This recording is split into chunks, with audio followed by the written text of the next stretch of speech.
कक्षा 6 की भूगोल की पाठ्यपुस्तक पृथ्वी हमारा आवास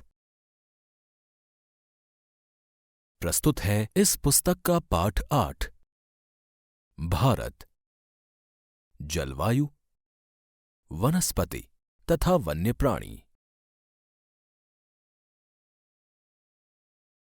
हमें वनों की आवश्यकता क्यों है?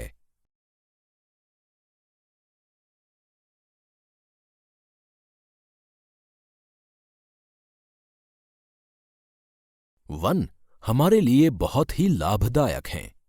पेड़ पौधे ऑक्सीजन छोड़ते हैं जिसे हम सांस के रूप में लेते हैं तथा कार्बन डाइऑक्साइड को ग्रहण करते हैं।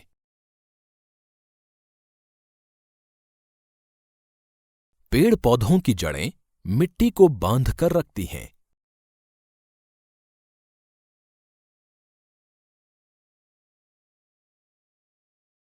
तथा इस प्रकार वे मिट्टी के अपरदन को रोकते हैं।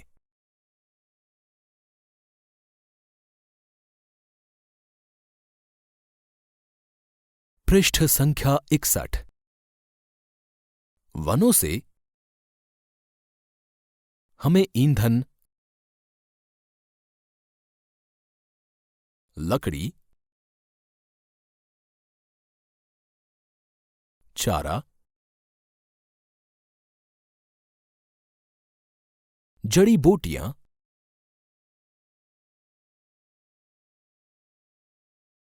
लाख,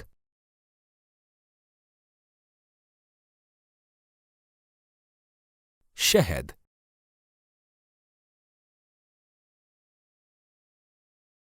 गोंद इत्यादि प्राप्त होते हैं। वन वन्य जीवों के प्राकृतिक निवास हैं। पेड़ों की अंधाधुंध कटाई के कारण भारी मात्रा में प्राकृतिक वनस्पतियां समाप्त हो गई हैं। हमें अधिक पौधे लगाने चाहिए।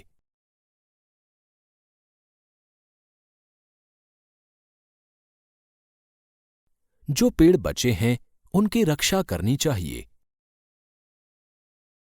एवं लोगों को पेड़ों के महत्व के बारे में बताना चाहिए।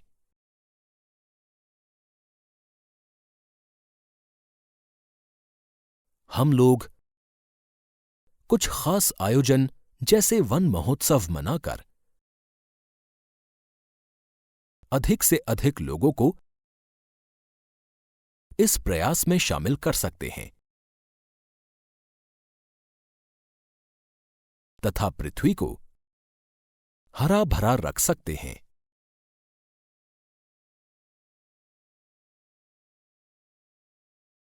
इस पृष्ठ पर अलग से बॉक्स में एक छोटी सी कहानी दी गई है। लीला के माता पिता ने उसके जन्म पर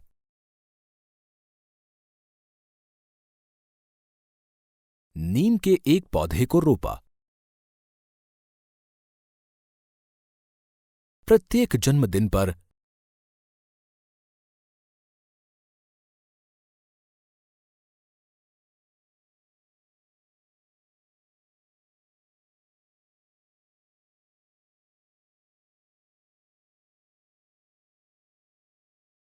उन्होंने अलग अलग पौधों को रोपा था।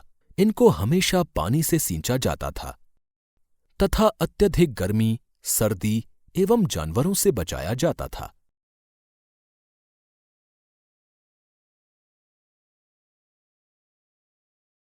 बच्चे भी यह ध्यान रखते थे कि कोई उन्हें नुकसान ना पहुंचा पाए।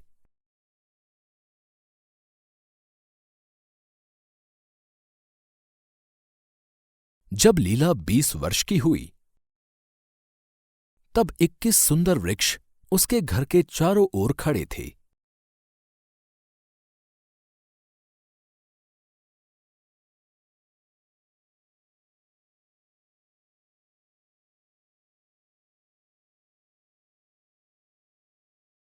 चिड़ियों ने उस पर अपना घोंसला बना लिया था।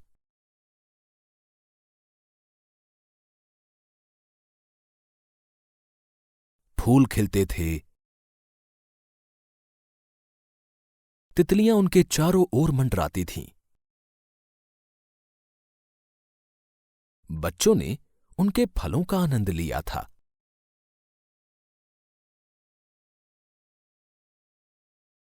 उनकी शाखाओं पर झूले तथा उनकी छाया में खेले थे।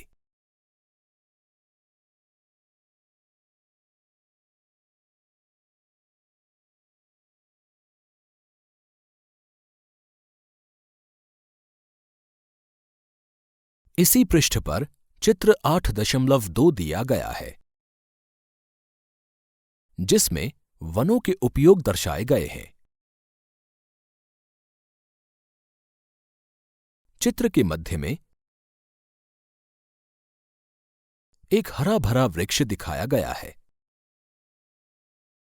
और नीचे लिखा गया है, मिट्टी को बांधना।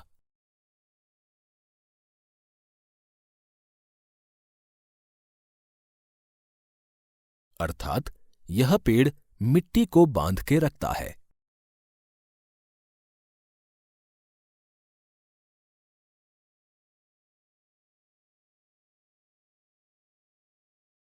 पेड़ के ऊपर ऑक्सीजन निकलती हुई दिखाई जा रही है, अर्थात पेड़ भारी मात्रा में ऑक्सीजन का निर्माण करता है। वहीं इस पेड़ पर मधुमक्खियां रहती हैं, जिससे हमें शहद मिलता है।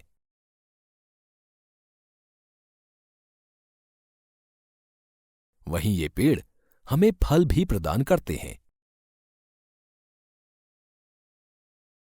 इसी प्रकार हमें गोंद एवं लाख इत्यादि भी प्राप्त होता है।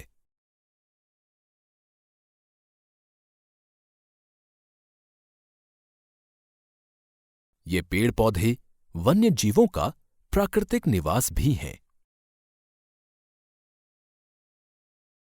चित्र में दिखाया गया है कि हमें इन पेड़ों से इमारती लकड़ी भी प्राप्त होती है। वहीं कुछ पेड़ों से हमें रबड़ भी मिलता है।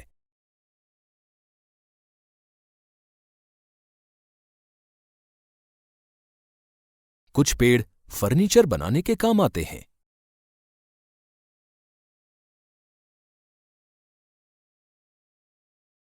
तो कुछ से खेल का सामान जैसे बैट या हॉकी इत्यादि बनाई जाती है।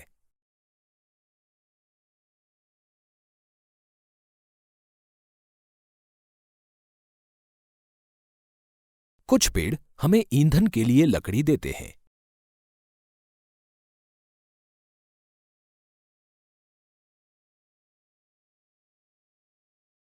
तो कुछ पेड़ हमें चारा देते हैं।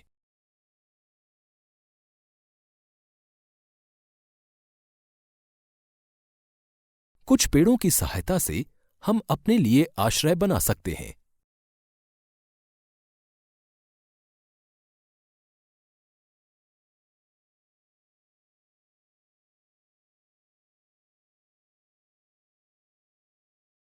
तथा कुछ पेड़ों की सहायता से विभिन्न औषधियां एवं दवाइयां बनाई जाती हैं। वन्य प्राणी।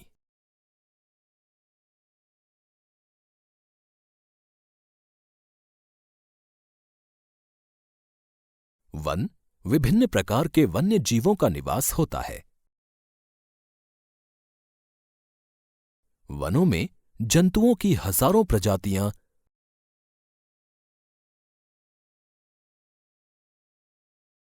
तथा बड़ी संख्या में विभिन्न प्रकार के सरीसृपों,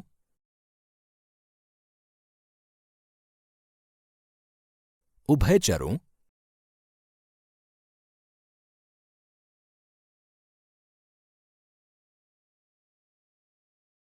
पक्षियों, स्तनधारियों,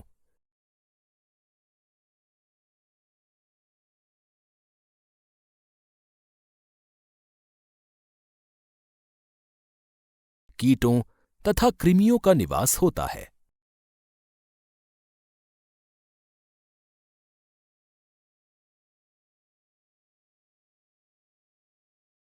पृष्ठ संख्या 62। बाघ हमारा राष्ट्रीय पशु है।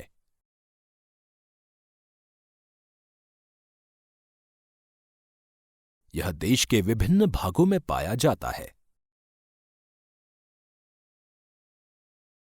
गुजरात के गिर वन में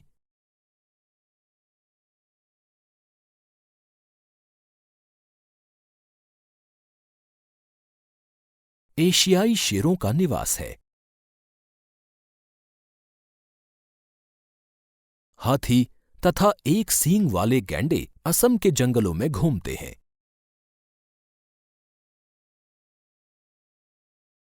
हाथी केरल एवं कर्नाटक में भी मिलते हैं। ऊंट भारत के रेगिस्तान तथा जंगली गधा कच्छ के रन में पाए जाते हैं।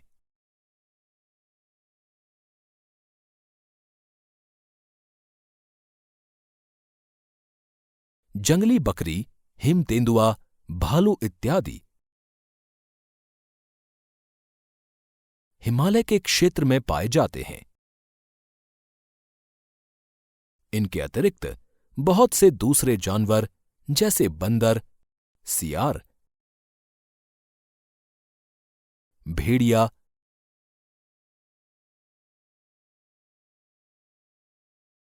नीलगाय, चीतल इत्यादि भी हमारे देश में पाए जाते हैं।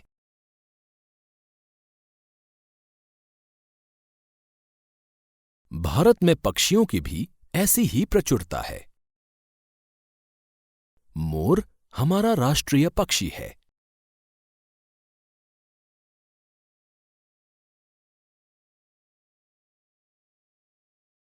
भारत में पक्षी तोता,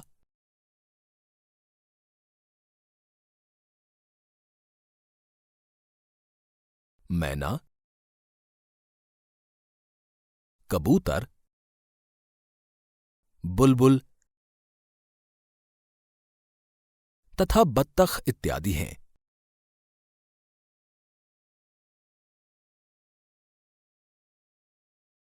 अन्य बहुत सारे राष्ट्रीय पक्षी उद्यान हैं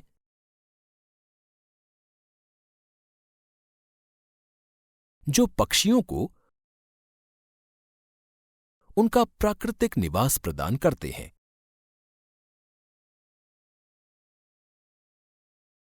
उद्यान शिकारियों से पक्षियों की रक्षा करते हैं।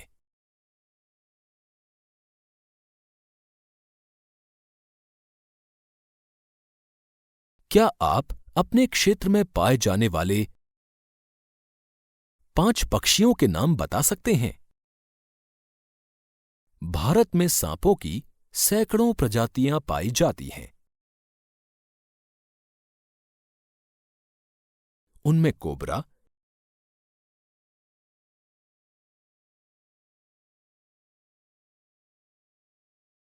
एवं करैथ प्रमुख हैं।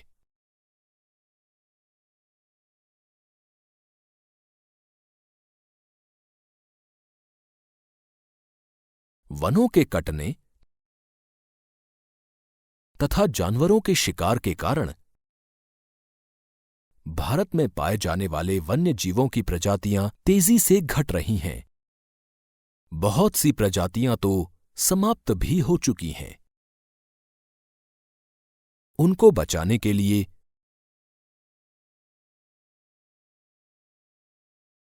बहुत से नेशनल पार्क, पशु विहार,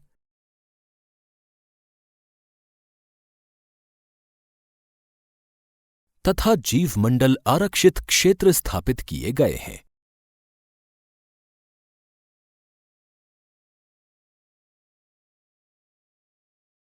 सरकार ने हाथियों तथा बाघों को बचाने के लिए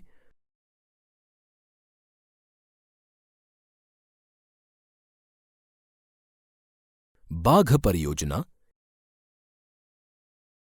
एवं हस्ती परियोजना जैसी परियोजनाओं को शुरू किया है।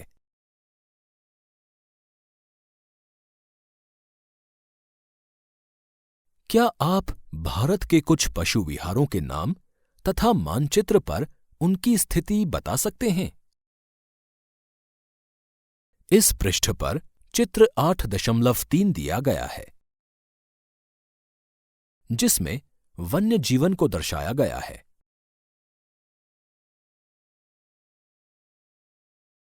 चित्र के अंदर बहुत सारे हाथी, बाघ, तेंदुए, हिरन, गैंडे इत्यादि दर्शाए गए हैं। पृष्ठ संख्या 63। आप वन्य जीवों के संरक्षण में भी अपना हाथ बटा सकते हैं।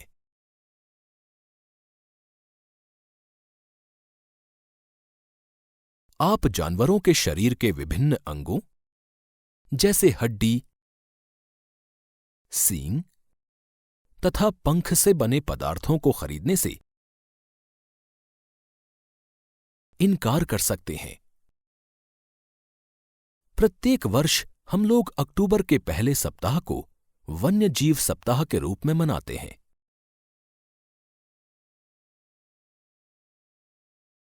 ताकि वन्य जीवों के निवास को संरक्षित रखने के लिए जागरूकता लाई जा सके। इस पृष्ठ पर चित्र 8.4 दिया गया है, जिसमें पर्यावरण और वन्य जीवों से संबंधित अखबारों में छपे प्रमुख समाचारों को दर्शाया गया है।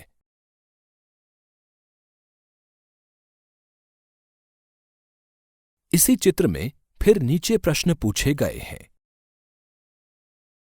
शिकारी बाघों को क्यों मारते हैं?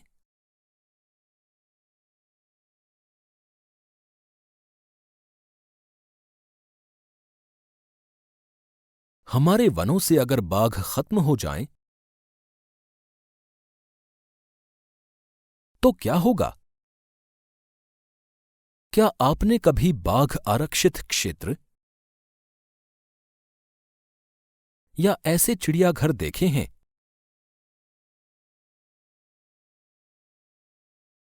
जहां बाघों को रखा जाता है? प्रवासी पक्षी, कुछ पक्षी पिंटेल बत्तख,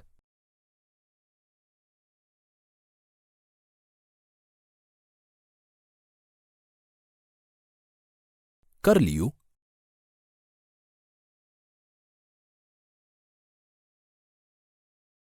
फ्लेमिंगो,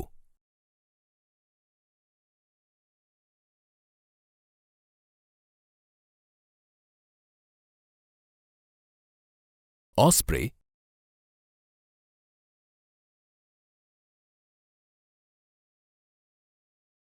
लिटिल स्टिंट,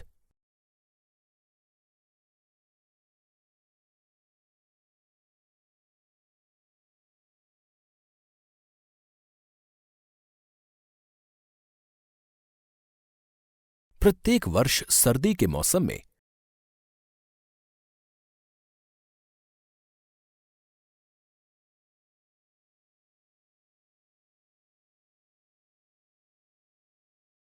हमारे देश आते हैं। सबसे छोटी लिटिल स्टिंट, जिसका वजन लगभग 15 ग्राम होता है, आर्कटिक प्रदेश से 8,000 किलोमीटर की दूरी को तय करके भारत आती है।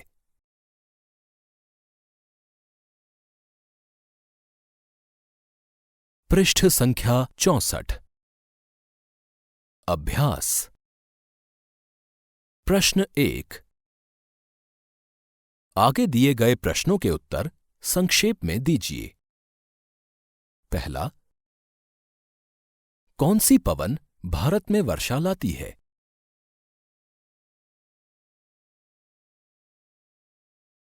यह इतनी महत्वपूर्ण क्यों है? दूसरा, भारत के विभिन्न मौसमों के नाम लिखिए।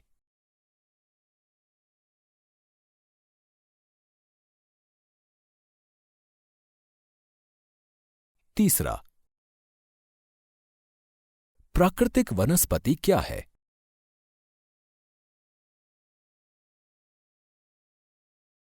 प्रश्न 2। सही उत्तर चिन्हित कीजिए। पहला, विश्व में सबसे अधिक वर्षा वाला क्षेत्र कौन सा है? क. मुंबई, ख. आसनसोल,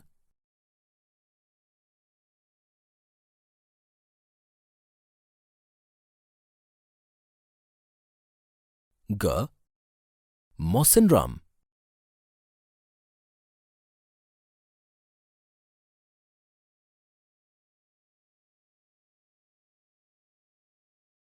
दूसरा, जंगली बकरी तथा हिम तेंदुए कहां पाए जाते हैं?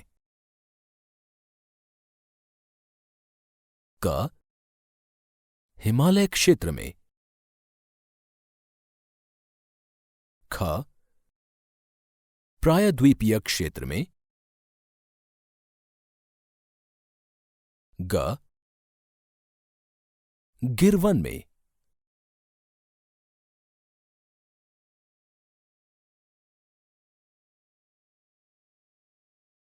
तीसरा, दक्षिण पश्चिम मानसून के समय आर्द्र पवनें कहां बहती हैं?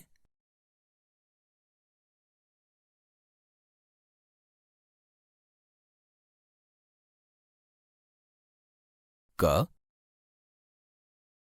स्थल से समुद्र की ओर,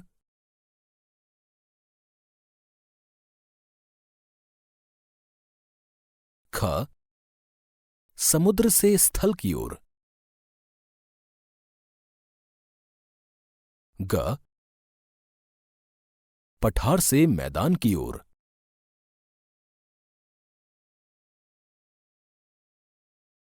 प्रश्न 3, खाली स्थान भरें। पहला, गर्मी में दिन के समय शुष्क तथा गर्म पवनें चलती हैं, जिन्हें रिक्त स्थान कहा जाता है। दूसरा, आंध्र प्रदेश तथा तमिलनाडु में रिक्त स्थान के मौसम में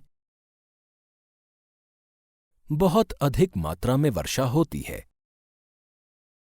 तीसरा, गुजरात के रिक्त स्थान वन,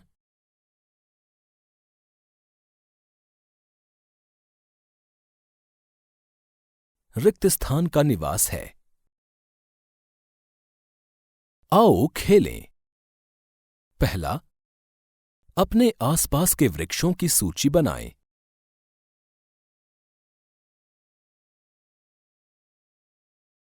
वनस्पति,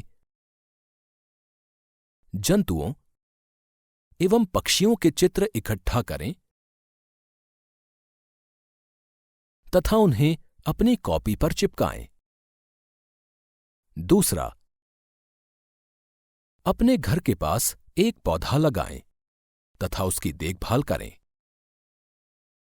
एवं कुछ महीने के भीतर उसमें आए परिवर्तनों का अवलोकन करें। तीसरा, क्या आपके आसपास के क्षेत्र में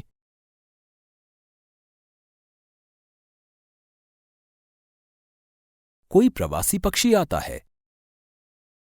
उसको पहचानने की कोशिश करें। सर्दी के मौसम में विशेष ध्यान दें। चौथा,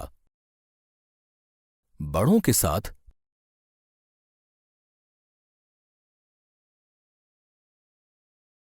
अपने शहर के चिड़ियाघर या नजदीक के वन या पशु विहार को देखने जाएं।